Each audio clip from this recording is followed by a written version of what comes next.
un toque en el que hemos tenido un roce o hemos tenido algún acercamiento bueno o malo con este sistema.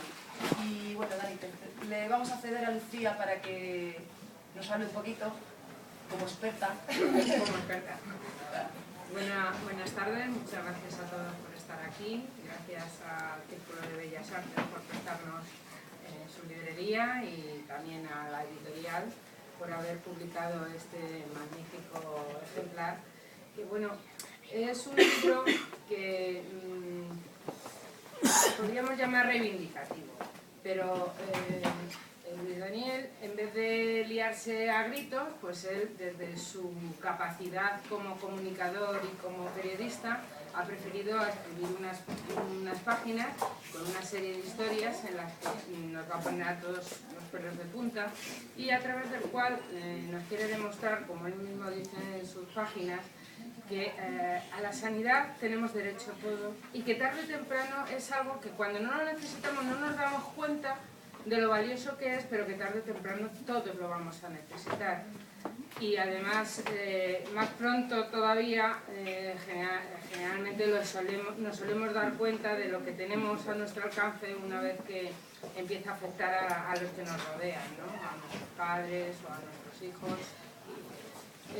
Creo que es algo que todos deberíamos de tener en cuenta, que deberíamos de leer con mucho cuidado y leer entre líneas lo que él nos quiere decir, porque a través de las vivencias de unas pocas personas, porque realmente es un número pequeño el que él refleja en sus páginas, que nos demuestran que se han podido salvar gracias al esfuerzo de la sanidad pública.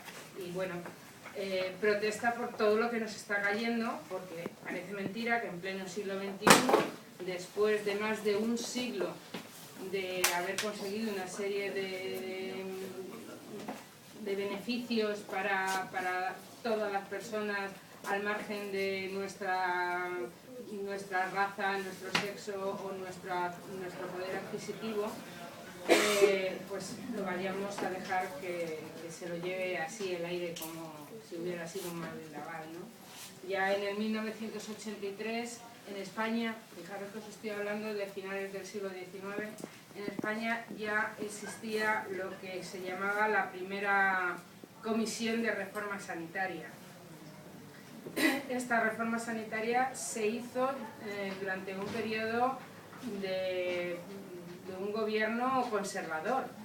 Un gobierno conservador que se alargó a lo largo de los años, que en 1900 crea el primer seguro social, que en 1905 institucionaliza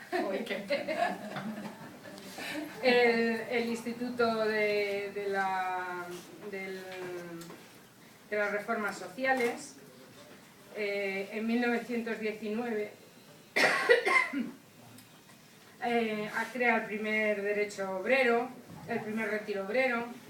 En 1929 se institucionaliza por primera vez en España el seguro de maternidad. O sea que fijaros que estamos hablando de una serie de beneficios que hemos tenido los españoles que de repente ahora, apenas un siglo después, nos los quieren quitar. Daniel se queja, lógicamente, nos deberíamos de quejar todos, pero él ha sido valiente y ha querido mostrarnos en su libro que de verdad que hay que luchar por ello, que no es algo a lo que no tengamos derecho, porque realmente, bueno, primero porque está contemplado en el artículo 41 de nuestra Constitución, lo cual ya debería de ser bastante, ¿no? Si nos quitan la seguridad social, si nos quitan el derecho a la prestación libre, que no es libre, vamos a ver, tendemos a decir la seguridad social es gratuita. No, mentira, la seguridad social no es gratuita, la pagamos todos.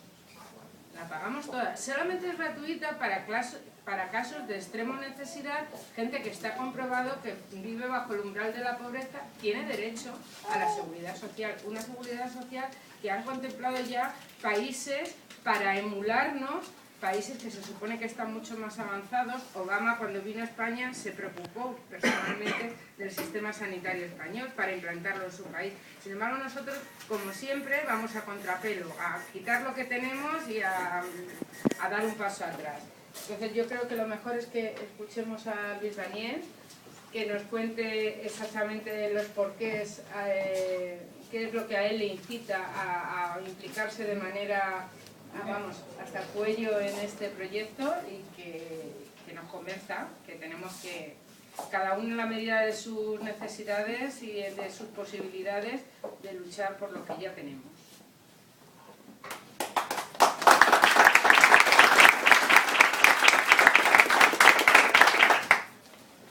Yo quiero daros las gracias sobre todo por venir. Es difícil hablar en público, pero más aún cuando lo haces delante de gente que en muchos casos ha leído ya el libro, entre amigos, y de una manera, yo diría, íntima, ¿no? Porque aquellos que habéis leído el libro y los que no, os invito a hacerlo, es un libro de vivencias. Entre ellas también figura la mía. Es un libro que descubre algunas cosas que ya se saben, pero que no se quieren reconocer. Y es un libro también que explica, en la mayor parte de los casos, por qué debemos alzar la voz, por qué no debemos mantener ese silencio que nos ha llevado durante tanto tiempo a agachar la cabeza, ser sumisos y perder muchos de los derechos que teníamos adquiridos y ganados a lo largo del tiempo. La sanidad pública es uno de ellos, es un derecho fundamental, principal, y para todos por igual. A mí realmente no me diferencia nada, o no soy distinto de un señor que viene de Marruecos en patera, o de un africano que está en un hospital y por lo que sea, porque no tiene papeles o no tiene documentación, aguanta horas y horas y horas en una silla de una consulta. Yo no soy distinto a él, ni a aquellas personas que están en situación de desempleo, que no tienen recursos económicos y que han perdido o van a perder la afiliación a la seguridad social. Nos puede pasar a cualquiera. Cuando digo a cualquiera, lo digo con conocimiento de causa, a cualquiera. Yo he querido contar en el libro muchas historias, pero quizá una, la más importante, la cuento en la página 13 del libro. Ese número de la mala suerte que para mí es muy importante, y yo creo que la mala suerte no hay que esperarla, hay que vencerla. Entonces, quizá por el destino, o quizá también por un poco de valentía contra ese destino, os voy a leer un poco de lo que pone en esa página. Aquellos que lo habéis leído, supongo que me entenderéis. Me llamo Luis Daniel Martín, tengo 40 años, padezco cáncer y voy a superarlo en un hospital público madrileño. Esta frase probablemente no sea del agrado de aquellos que ven en la sanidad pública una forma ruin de ganar dinero. Para mí es la manera más valiente de dar la cara y de demostrar al mundo que los ciudadanos de la calle queremos una sanidad pública, universal y gratuita, que no distinga entre ricos y pobres, españoles o extranjeros, ateos o creyentes. En la pública confiamos y creemos todos, yo el primero. En este libro he querido contar historias reales de gente que no entiende por qué debe privatizarse un servicio público esencial y envidiado por todo el mundo. ¿Por qué, si hemos pagado o pagamos cada año al Estado con nuestros impuestos, tenemos que volver a hacerlo en cada consulta? ¿Por qué, si los que más dinero tienen no pagan, debemos hacerlo aquellos que nos encontramos en situación de pobreza o necesidad? ¿Por qué, si una persona va al paro, debe seguir repagando por sus medicamentos en la farmacia, ya que la base de datos no se actualiza desde 2010? ¿Por qué, si la inmensa mayoría de la población rechaza las privatizaciones, estas deben salir adelante? ¿Por qué, si la sanidad privada tiene tanto dinero y tanta capacidad, reclama ahora más pacientes y nuestra calderilla? ¿Por qué se trata tan mal a la sanidad pública y sin embargo se acude siempre a ella cuando surgen problemas? ¿Por qué nuestros investigadores son los mejores del mundo y el Estado les abre la puerta para que se vayan de España después de formarles? ¿Por qué el presupuesto de 2013 en sanidad es de 3.852 millones de euros y el de defensa 5.786 millones de euros? ¿Acaso vamos a entrar en guerra con alguien? Si sucediera eso, señores gobernantes, no me lo tengan en cuenta, que es solo un suponer. También harían falta vendas y medicinas, ¿no creen? Es importante que reflexionemos en ese sentido. ¿En qué nos estamos gastando el dinero? ¿En qué estamos utilizando los recursos públicos? ¿A dónde van nuestros impuestos? ¿Qué es lo que le vamos a pedir al Estado? Al Estado no le vamos a pedir otra cosa que cumpla con los ciudadanos. Aquello que nosotros libremente y democráticamente votamos en las urnas. Y votamos en su día por tener una sanidad pública esencial y básica. Que nadie se sienta solo, que nadie tenga ni una más mínima duda a la hora de acudir a un hospital, a un centro de salud o a un centro de atención. Nadie. Cuando digo nadie es nadie. No puede ser que un muchacho que venga de Senegal o que venga de donde sea fallezca en un hospital de Inca, en Baleares, por un brote de tuberculosis, una enfermedad que está erradicada completamente en nuestro país. No puede ser. No puede ser que un señor, por libre albedrío, porque es gerente de un hospital determinado en España, tenga cerrados los quirófanos de ese hospital y los abra para operar a su madre, cuando el resto de gente tiene que esperar 5, 6, 7 meses para una operación, sea la que sea. Eso no se puede permitir. No se puede permitir. Mientras nosotros sigamos callados y no alcemos la voz en ese sentido, todos los derechos que hemos ido adquiriendo al cabo del tiempo van a quedar en nada. Por eso he decidido y hemos decidido escribir este libro. Agradezco muchísimo la ayuda a la editorial Vive Libro, a Rubén, a Inma, que está aquí presente, que fueron los que me animaron inicialmente a dar ese paso. Agradezco muchísimo el apoyo de todos mis compañeros y amigos, de todas aquellas historias que he ido recibiendo, muchas de ellas tremendamente duras, pero también tremendamente humanas. He conocido a mucha gente. No os podéis imaginar qué cantidad de gente se ha acercado a mí para contarme el por qué está orgulloso, pero orgulloso en mayúsculas, de tener médicos, enfermeros, sanitarios, no sanitarios, que le atienden, que le quieren, que le respaldan, que le cuidan, que le miman, que saben lo que es trabajar con un paciente. Es tremendamente importante que tengamos eso en cuenta. Todos suman y no hay que restar, no hay que camuflar la sanidad bajo el paraguas del dinero. No tiene sentido, no tiene sentido. Es un derecho y como derecho hay que cuidarlo, mantenerlo, respetarlo y a ser posible dejarlo como legado a nuestros hijos y a nuestros nietos. Es lo que he querido hacer aquí. A mí me gustaría no acabar con una charla que dé yo solo, sino buscar también vuestra impresión del libro, aquellos que lo habéis leído, aquellos que habéis tenido alguna experiencia con la sanidad pública, que hagamos una especie de feedback, ¿no? Que contéis vosotros qué sensaciones os ha dejado el libro, qué sensación tenéis en torno a la sanidad pública, ¿no? Gente que trabaja en la sanidad pública, que habéis tenido alguna oportunidad de acceder a ello, pues... Un apunte simplemente que se nos ha quedado, y es que el libro habla de la sanidad pública, del derecho a la vida y del derecho a la muerte digna. Tenemos absolutamente todo el derecho, tanto por un lado como por otro, a tener una vida digna, pero también tenemos derecho a que en nuestra sanidad pública se nos apoye, se nos ayude si necesitamos una muerte digna. Y este libro también lo contempla y lo vais a poder ver todos y os llenará de emociones porque la verdad es que es un libro que está lleno de mucho cariño y que nos va a ayudar a todos a reflexionar sobre lo que nuestros padres han ido consiguiendo, nuestros padres, nuestros abuelos y bisabuelos han ido consiguiendo a lo largo de los años para que tengamos una sanidad pública envidiada a nivel internacional. Yo pues tengo la manía de irme de vez en cuando fuera y es completamente irracional el sistema sanitario con el que te encuentras en diferentes países y llegas aquí y todo el mundo nos dice lo mismo. Qué envidia de sistema, qué envidia de movimiento, ¿no? Pero es que en los últimos años, en el momento en que la crisis se ha trasladado al sistema sanitario, nos están dejando en un punto bastante duro de sobrellevar. Y cuando vienen de fuera, ya hay veces que se lo plantean, porque si durante años ha sido el ejemplo, la sanidad pública española ha sido un ejemplo a nivel internacional, que ahora eso que nosotros nos hemos ganado con el esfuerzo de tantas personas y de tanta lucha a lo largo de los años, de repente una mala transición, una labor errática de un gobierno, de una política, acabe consiguiendo que eso quede en cubo roto cuando son derechos adquiridos a lo largo de la historia.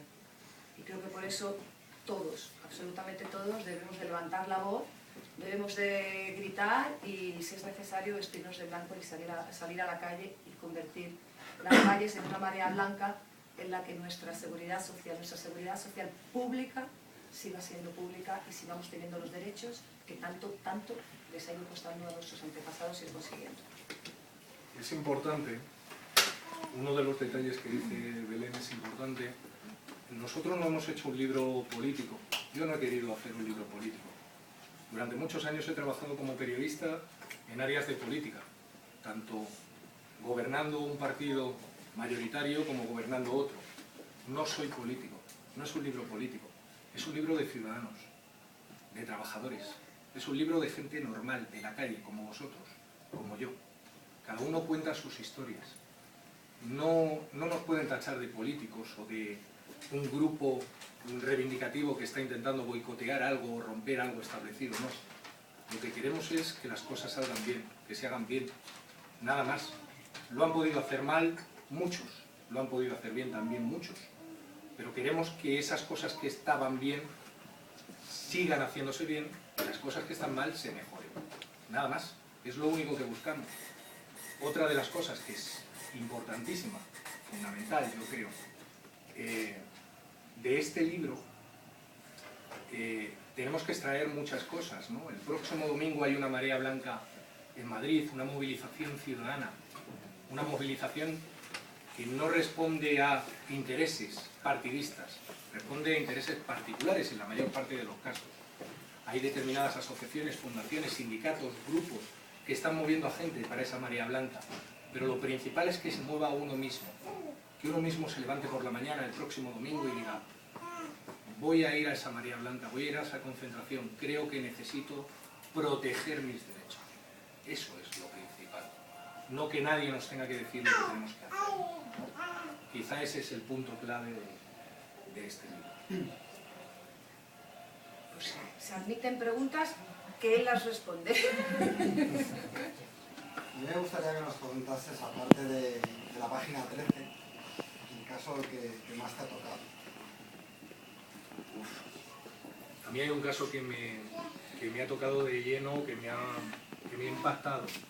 El padre de un niño y una niña de un hospital en Sevilla, la Virgen del Rocío de Sevilla, una niña con cáncer. No porque sea esa enfermedad, sino por cómo describe el cariño, el amor, el cuidado del personal sanitario y no sanitario de un centro hospitalario. Cómo describe a la perfección el trabajo que diariamente desarrollan cada uno de ellos y que no somos capaces de reconocer. Es muy fácil poner reclamaciones cuando las cosas no salen bien. Lo que es realmente difícil es agradecer o poner una nota de agradecimiento en el propio hospital cuando las cosas se hacen realmente bien. El pasado 14 de noviembre yo tuve un sobrino precioso que está ahí arriba y que, por circunstancias de la vida, pues nació el día de la huelga general. A las 2 de la mañana, 2 y pico de la mañana, de un día de huelga general. Cualquier médico, cualquier enfermero se podía haber ido de su puesto con ese derecho a huelga y probablemente en ese paritorio hubiera habido menos gente. Mi sobrino venía con un problema en los pies y necesitaba cuidados en ese nacimiento. Ni el médico, ni la médico, ni la matrona, ni las enfermeras, ni el personal, nadie se movió del paritorio. Nadie. Cuando digo nadie es nadie. Se tiraron varias horas. Nadie. O sea, el agradecimiento es profundo, enorme, tremendo.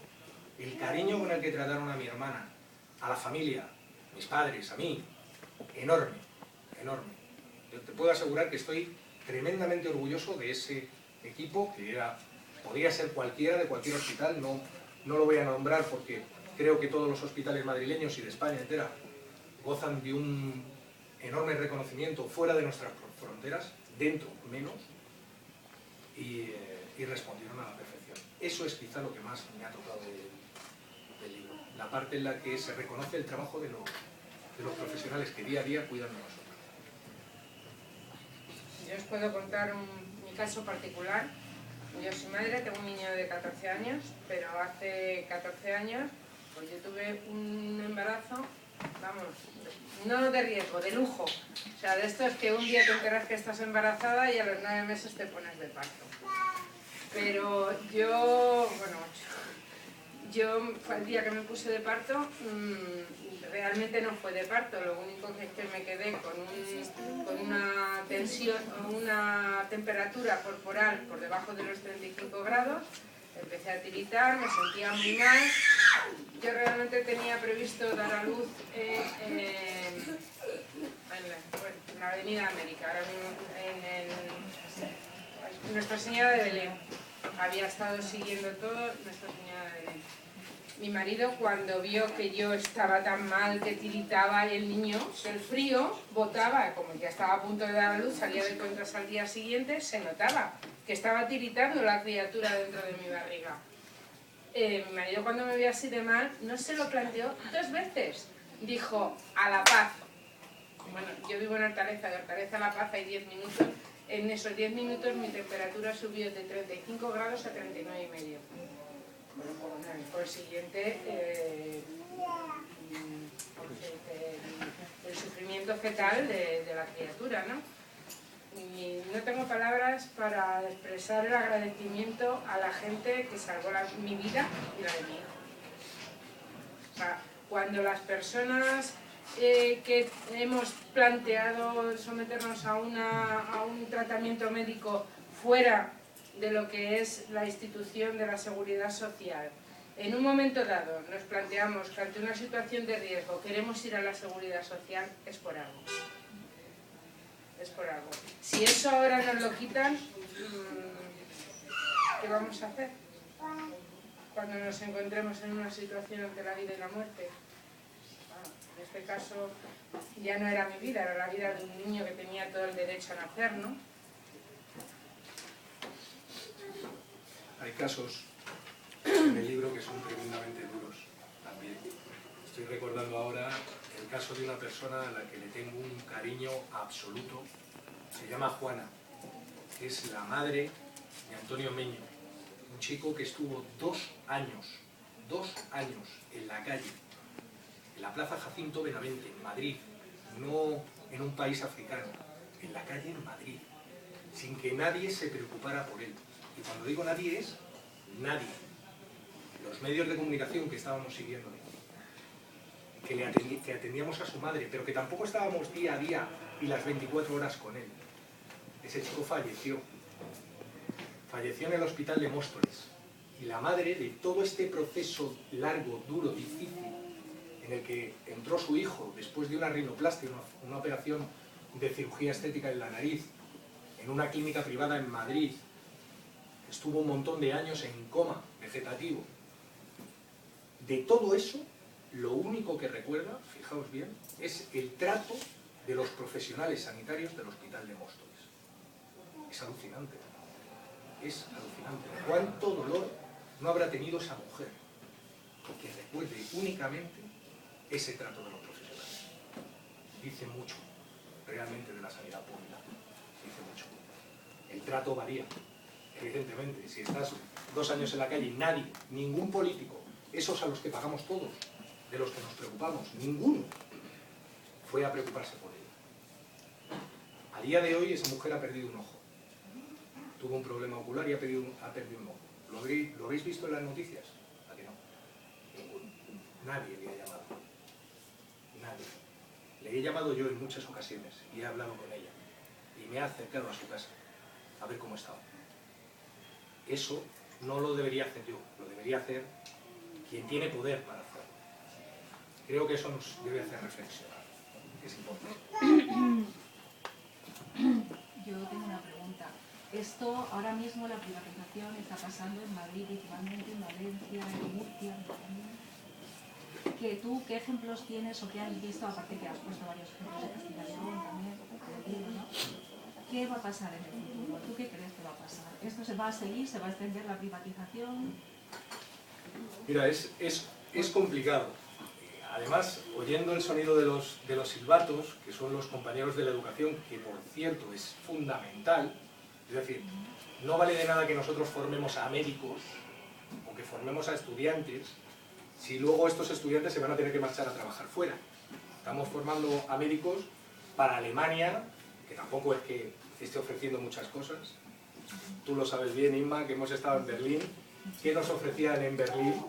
478 euros de contrato al mes a un tipo que tiene 4 carreras universitarias, ¿verdad? Pues yo he estado con ella en Berlín. En SWDF, en el segundo canal berlinés de la televisión pública alemana, me ofrecían 478 euros de contrato al mes, el primer año. Hablando alemán, hablando inglés, francés, italiano, lo que quieras, y con 4 carreras universitarias. O sea, ese es el panorama que tiene un estudiante español. Si encima le ponemos dificultades y les hacemos pagar una matrícula que es la más alta, no de Europa, probablemente del mundo. Este año he subido otra vez. Hoy salía en la prensa el caso de el caso de un padre que tiene 2 hijos que están estudiando, no recuerdo qué tipo de ingeniería, 2 mellizos, y bueno, pues es una persona que es periodista y tiene los 2 niños.